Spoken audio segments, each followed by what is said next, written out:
안녕하세요. 만나서 반갑습니다. 오늘 정말 좋은 하루예요. 다들 행복하세요. 정말 반갑습니다. 5월 초 청주 외곽의 작은 장터에는 고추 모종과 토마토 모종, 오이 모종이 줄지어 놓여 있었습니다. 김영수는 78이 되었지만 봄 장터에 서면 아직도 마음이 먼저 젊어졌습니다. 잎은 반짝이고 줄기는 곧게 서 있었고 흙냄새가 묻은 포트 안에서는 올해 텃밭이 벌써 시작된 것처럼 보였습니다. 옆에서 이정숙은 잎이 너무 웃자란 것은 피하자고 말했고 김영수도 고개를 끄덕였습니다. 그렇게 고른 모종을 집 뒤 텃밭에 정성껏 심었습니다. 그는 해마다 이 순간만큼은 괜히 말을 아꼈습니다. 흙을 덮고 물을 주고 나면 작은 밭이 한 해의 약속을 받은 듯 조용해졌기 때문입니다. 그런데 며칠 뒤 장터에서 그토록 싱싱하던 모종들이 조금씩 달라졌습니다. 고추는 잎끝이 힘없이 처지고 토마토는 줄기는 서 있는데 새잎이 좀처럼 나오지 않았습니다. 오이는 낮에는 축 늘어졌다가 저녁에야 겨우 고개를 들었습니다. 박철수가 담장 너머로 보고 말했습니다. 모종이 별로였던 것 아니요? 예전 같으면 김영수도 그렇게 생각했을 것입니다. 하지만 여러 해를 겪고 나니 문제는 모종만이 아니었습니다. 같은 날 같은 가게에서 산 모종도 어디에 심었느냐에 따라 표정이 달랐습니다. 어떤 것은 금세 힘을 내고 어떤 것은 물을 주어도 오래 망설였습니다. 모종은 땅에 내려오는 순간 새 집으로 이사온 사람과 같습니다. 겉으로는 작아 보여도 속으로는 물길을 찾고 숨 쉴 틈을 찾고 뿌리를 뻗을 방향을 찾습니다. 그런데 그 첫 방이 차갑고 딱딱하면 뿌리는 오래 머뭇거립니다. 반대로 흙이 부드럽고 너무 독하지 않은 영양이 아래에서 천천히 받쳐주면 모종은 조용히 자리를 잡기 시작합니다. 그래서 김영수는 어느 해부터 모종의 잎보다 먼저 구멍을 보게 되었습니다. 이 구멍이 뿌리에게 편한 자리인가 아니면 첫날부터 견뎌야 하는 자리인가를 생각하게 된 것입니다. 오늘 이야기할 것은 대단한 비싼 영양제가 아닙니다. 집에서 모을 수 있는 달걀 껍데기, 가루, 깨끗한 나무재, 그리고 잘 썩은 퇴비입니다. 이 세 가지를 모종 구멍에 어떻게 넣느냐에 따라 첫 일주일의 표정이 달라질 수 있습니다. 중요한 것은 빨리 키우는 욕심이 아니라 뿌리가 편안하게 시작할 자리를 만들어주는 마음입니다. 올해는 그 마음을 천천히 함께 살펴보려 합니다. 왜 모종이 처음 며칠 동안 힘들어하는지, 왜 많이 주는 것보다 부드럽게 받쳐주는 것이 중요한지, 그리고 세 가지 재료를 어떻게 써야 안전한지 차근차근 이야기하겠습니다. 끝까지 들으시면 올해 첫 모종 심기가 조금 더 편안하고 믿음직하게 느껴지실 것입니다. 조금 더 분명히요. 그렇게 김영수는 모종을 심은 첫날보다 그 다음 사흘을 더 유심히 보게 되었습니다. 물을 주었는지보다 흙이 모종을 받아주고 있는지를 먼저 살폈습니다. 처음에는 그 차이를 몰랐습니다. 잎이 처지면 물이 부족한 줄 알았고 새 잎이 늦게 나오면 햇볕이 모자란 줄 알았습니다. 하지만 해가 바뀌고 같은 실수를 몇 번 겪고 나니 모종이 힘들어하는 이유는 눈에 보이는 잎보다 땅속에 더 가까이 있다는 것을 알게 되었습니다. 장터나 육묘장에 있던 모종은 비교적 편한 자리에서 자랍니다. 물도 일정하게 받고 바람도 너무 세지 않고 뿌리는 작은 포트 안에서 이미 익숙한 흙을 붙잡고 있습니다. 그런데 집 텃밭에 옮겨지는 순간 모종은 전혀 다른 세상을 만납니다. 낮에는 햇볕이 강하고 밤에는 아직 찬 기운이 남아 있습니다. 특히 청주나 대전처럼 봄과 초여름 사이 기온차가 있는 곳에서는 낮에 괜찮아 보이던 모종도 이른 아침에는 몸을 움츠리듯 잎을 내릴 때가 있습니다. 이때 가장 중요한 것은 뿌리가 포트 밖으로 나와 새 흙을 만나는 과정입니다. 흙이 너무 단단하면 뿌리는 밖으로 나가지 못하고 제자리에서 맴돕니다. 구멍이 너무 좁으면 뿌리가 뻗을 방향을 찾지 못합니다. 겉으로는 물을 주었는데도 식물이 힘이 없어 보이는 이유가 바로 여기에 있습니다. 물이 없는 것이 아니라 뿌리가 아직 물을 제대로 찾아가지 못하는 것입니다. 김영수는 어느 해에 같은 고추 모종을 두 줄로 나누어 심은 적이 있었습니다. 한쪽은 급한 마음에 작은 구멍만 파고 심었고 다른 한쪽은 흙을 넓게 풀어주고 심었습니다. 며칠 뒤 차이는 조용히 나타났습니다. 넓게 심은 쪽은 잎이 천천히 펴졌고 작게 심은 쪽은 한참 동안 그대로 서 있었습니다. 그때 그는 알았습니다. 모종 심기는 식물을 묻는 일이 아니라 뿌리가 새 집에 적응하도록 길을 열어주는 일이라는 것을요. 그래서 다음 이야기는 자연스럽게 한 가지 질문으로 이어집니다. 뿌리가 겨우 새 흙을 만나는 그 순간 우리는 왜 자꾸 너무 강한 것을 먼저 넣으려 할까요? 뿌리가 새 흙을 겨우 만나는 그 순간 많은 사람들이 가장 먼저 떠올리는 것은 밑거름입니다. 김영수도 예전에는 그랬습니다. 모종이 빨리 크기를 바라는 마음에 구멍 바닥에 거름을 넉넉히 넣고 그 위에 바로 고추와 토마토를 심었습니다. 손으로 흙을 덮으면서도 마음은 든든했습니다. 이만큼 넣었으니 잘 자라겠지 하고 생각한 것입니다. 하지만 며칠 뒤 모종은 기대처럼 힘을 내지 못했습니다. 물을 주어도 잎이 축 처지고 줄기는 서 있어도 어딘가 기운이 없었습니다. 그때 박철수가 담장 옆에서 물었습니다. 밑거름을 많이 넣으면 더 빨리 크는 것 아니요? 김영수는 잠시 웃었습니다. 자신도 오랫동안 그렇게 믿었기 때문입니다. 그는 흙 묻은 손을 털며 말했습니다. 사람도 이사 온 첫날부터 기름진 밥을 잔뜩 먹으면 속이 불편하잖소. 모종도 처음에는 부드럽게 받아주는 흙이 먼저요. 분이 나쁘다는 뜻은 아닙니다. 문제는 때와 거리입니다. 어린 뿌리는 아직 약합니다. 새 흙에도 적응해야 하고 낮과 밤의 온도도 견뎌야 합니다. 그런데 그 뿌리가 너무 진한 거름이나 아직 덜 썩은 재료에 바로 닿으면 힘을 얻기보다 먼저 부담을 느낄 수 있습니다. 겉으로는 물이 부족한 것처럼 보이지만 실제로는 뿌리가 편하게 물을 빨아들이지 못하는 경우도 있습니다. 그래서 모종을 심을 때는 많이 주는 것보다 뿌리가 스스로 다가갈 수 있게 한 걸음 떨어뜨려주는 지혜가 필요합니다. 이정숙도 옆에서 조용히 말했습니다.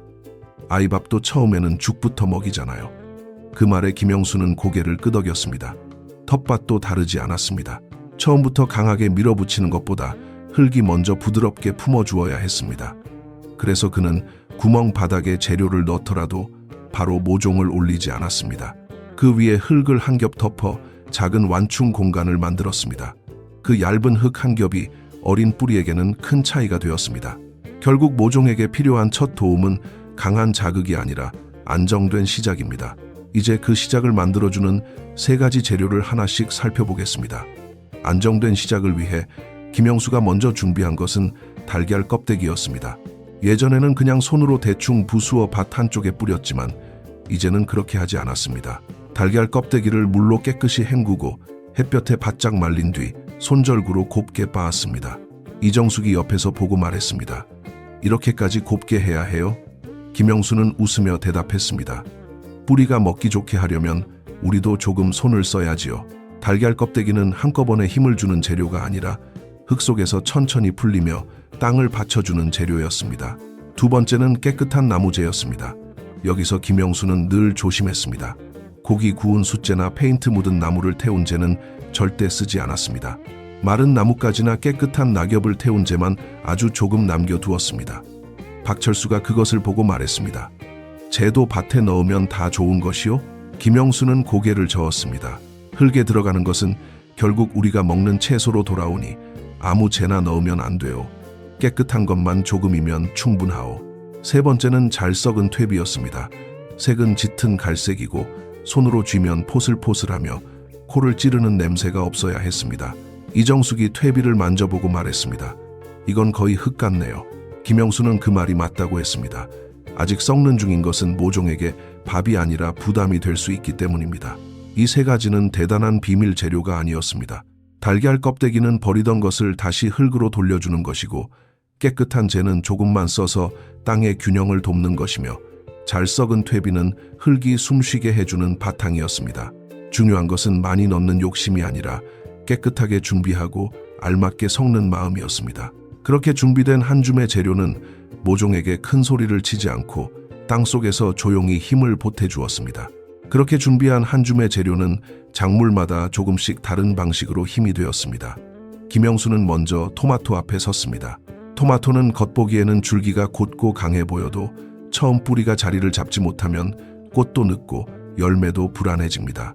그래서 그는 달걀 껍데기 가루가 섞인 흙을 너무 욕심내지 않고 아래쪽에 조금 넣었습니다. 그리고 반드시 흙을 한 겹 덮은 뒤 모종을 앉혔습니다. 토마토는 새집에 온 사람처럼 뿌리도 편해야 하고 몸을 기대는 자리도 필요했습니다. 그래서 김영수는 모종을 심은 날 바로 작은 지주도 세웠습니다. 바람에 줄기가 흔들리면 땅 속의 어린 뿌리도 함께 흔들리기 때문입니다. 그 다음은 오이였습니다. 오이는 물을 좋아하지만 답답한 흙은 좋아하지 않습니다. 물이 오래 고여 있으면 뿌리가 숨을 쉬기 어렵고 잎도 쉽게 지칩니다. 김영수는 오이를 심을 때 잘 썩은 퇴비를 조금 더 신경 썼습니다. 흙이 촉촉하지만 답답하지 않게 손으로 만졌을 때 부드럽게 부서지는 정도를 좋아했습니다. 그는 물도 잎 위에 뿌리기보다 해가 너무 기울기 전에 뿌리 가까이에 천천히 주었습니다.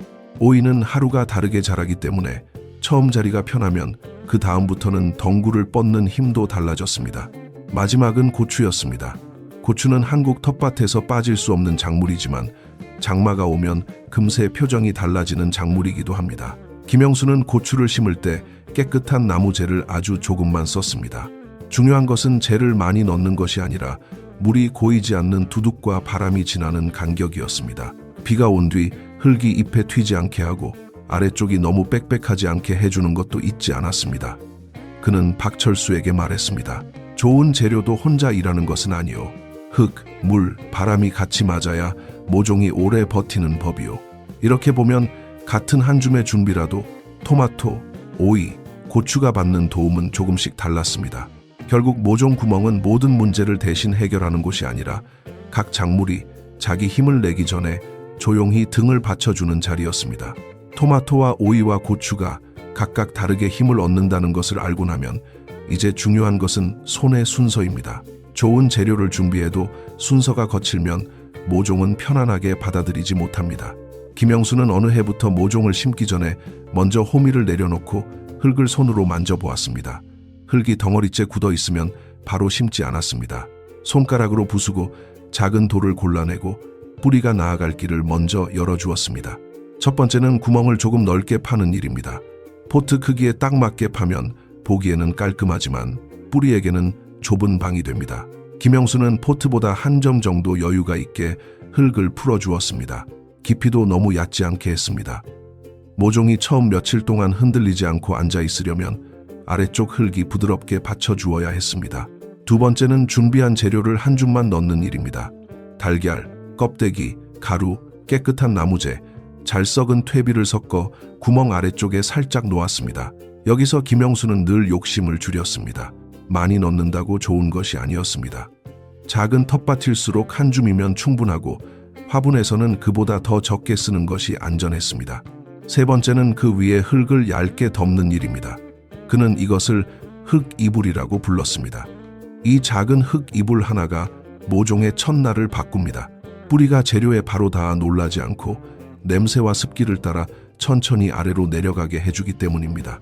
네 번째는 모종을 앉히고 흙을 부드럽게 덮는 일입니다. 손바닥으로 세게 누르지 않고 빈틈만 살짝 메워주었습니다. 마지막 물은 잎 위가 아니라 뿌리 가까이에 천천히 주었습니다. 물이 흙 사이로 스며들며 뿌리를 감싸면 모종은 비로소 새 자리와 인사를 나누기 시작합니다. 이렇게 심은 뒤에는 하루 이틀 잎이 조금 처져도 서두르지 않았습니다. 흙을 만져보고 바람을 보고 해가 지나가는 방향을 보았습니다. 모종을 돕는 일은 한 번에 밀어붙이는 것이 아니라 조용히 자리를 잡을 시간을 주는 일이었습니다. 모종에게 시간을 주기로 마음먹은 뒤 김영수는 한 가지를 더 조심하게 되었습니다. 좋은 재료를 넣었다고 해서 그 뒤의 일이 모두 끝나는 것은 아니라는 점이었습니다. 텃밭은 한 가지 방법으로 완성되는 곳이 아니라 작은 실천이 서로 이어지며 천천히 안정되는 곳이었습니다. 그래서 그는 모종을 심은 뒤에도 날마다 흙과 잎을 함께 보았습니다. 가장 먼저 피한 것은 덜 마른 달걀 껍데기였습니다.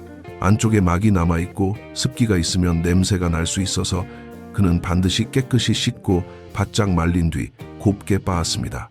두 번째로 조심한 것은 재였습니다. 박철수가 어느 날 물었습니다. 고기 굽고 남은 재도 쓰면 돼요? 김영수는 바로 고개를 저었습니다.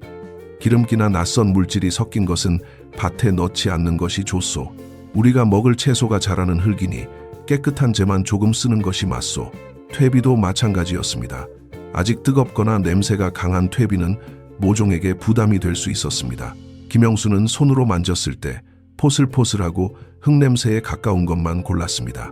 그리고 세 가지 재료 모두 많이 넣지 않았습니다. 좋은 것도 지나치면 흙의 균형을 흔들 수 있기 때문입니다. 모종을 심은 뒤에는 물을 일정하게 주고 비가 온 다음에는 아래쪽 잎과 흙 상태를 살폈습니다. 토마토와 고추는 지주를 세워 바람에 흔들리지 않게 했고 오이는 덩굴이 뻗을 자리를 미리 보았습니다. 김영수는 박철수에게 말했습니다. 한 줌의 재료는 시작을 돕는 인사일 뿐이요. 그 다음은 햇볕과 바람과 물을 보며 같이 맞춰 가야 하오. 그 말을 하고 나니 텃밭은 더 이상 급하게 결과를 재촉하는 곳이 아니었습니다. 매일 조금씩 살피고 필요할 때 조금씩 도와주는 자리였습니다. 그리고 바로 그 마음이 마지막에 남는 가장 중요한 이야기로 이어졌습니다. 그렇게 마지막까지 살피고 나면 김영수의 마음에는 한 가지 생각이 남았습니다. 모종을 잘 키우는 일은 잎을 억지로 크게 만드는 일이 아니라 뿌리가 편히 시작할 자리를 마련해주는 일이었습니다. 달걀 껍데기 가루는 천천히 흙으로 돌아가고 깨끗한 나무재는 조금만 들어가도 땅의 균형을 돕고 잘 썩은 퇴비는 굳은 흙 사이에 숨 쉴 틈을 만들어줍니다. 이 세 가지는 특별한 비법이라기보다 우리가 버리던 것을 다시 흙에게 돌려주는 작은 습관에 가까웠습니다. 물론 이것만으로 모든 일이 끝나는 것은 아닙니다. 모종을 심은 뒤에는 물을 일정하게 주어야 하고 비가 온 다음에는 흙이 너무 튀지 않았는지 살펴야 합니다. 토마토와 고추는 흔들리지 않게 받쳐주고 오이는 뻗어갈 자리를 마련해 주어야 합니다. 하지만 처음 구멍을 정성스럽게 준비해두면 그 뒤에 돌봄이 훨씬 차분해집니다. 모종도 사람처럼 첫 자리가 편하면 조금 더 빨리 마음을 놓습니다. 이정숙은 어느 아침 고추잎이 전날보다 조금 더 펴진 것을 보고 조용히 웃었습니다. 김영수도 말없이 흙을 만져보았습니다. 손끝에 닿는 흙이 딱딱하지 않고 부드러웠습니다. 그는 그 순간 올해 농사가 대단한 풍작이 될지보다 더 중요한 것을 느꼈습니다. 식물이 제자리에서 천천히 힘을 내고 있다는 사실만으로도 텃밭은 이미 하루의 기쁨을 주고 있었습니다. 여러분의 텃밭도 마찬가지입니다. 올해 고추, 토마토, 오이를 심을 때는 잎만 보지 말고 그 아래 뿌리가 머물 첫 방을 한 번 더 생각해 보시면 좋겠습니다. 달걀 껍데기 가루, 깨끗한 나무재, 잘 썩은 퇴비를 알맞게 준비해 작은 흙 이불 아래 놓아 보십시오. 빠른 변화보다 안정된 시작을 기대하는 마음이면 충분합니다. 여러분은 올해 어떤 모종의 이 방법을 먼저 써보고 싶으신가요? 고추인지, 토마토인지, 오이인지 댓글로 편하게 나누어 주세요. 집에서 해오던 흙 준비 방법이 있다면 함께 적어주셔도 좋겠습니다. 오늘 이야기가 도움이 되셨다면 좋아요와 구독으로 함께 해주세요.